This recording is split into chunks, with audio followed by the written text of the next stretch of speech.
Breaking news, what ABC News has just learned tonight about that second deadly strike on that alleged drug boat from Venezuela. And President Trump tonight and what he's now saying about releasing video of the second strike. It comes amid growing scrutiny surrounding Defense Secretary Pete Hegseth. And on a separate front tonight, sources now telling ABC News the Pentagon Inspector General has found Secretary Hegseth put U.S. military personnel and their mission at risk by discussing sensitive information in a group chat using a commercial app, the Signal messaging app, about another operation. Martha Raddatz leading us off tonight with late reporting here. Tonight, the controversy swirling around Defense Secretary Pete Hegseth expanding. Sources tell ABC News the Pentagon's independent watchdog has found Hegseth endangered the lives of American troops by using the commercial messaging app Signal to share highly sensitive plans for military strikes on Yemen with administration colleagues, his wife, who is not a government employee, and a reporter who was accidentally added to a group chat. At the time, Hegseth insisted he'd done nothing wrong.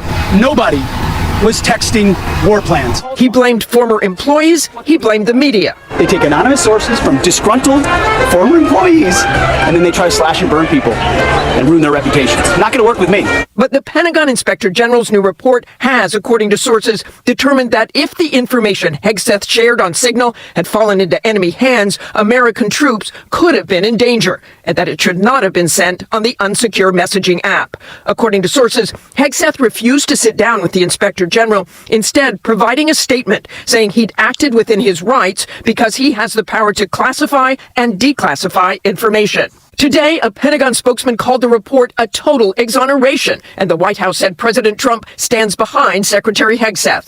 But the report is the latest blow to the embattled secretary, who has spent days trying to explain this September attack on a suspected drug boat off the coast of Venezuela. After this first strike, a second missile was fired, reportedly targeting 2 survivors. International law prohibits killing enemy combatants who no longer pose a threat. The day after the attack, Hegseth said he watched it happen. I watched it live.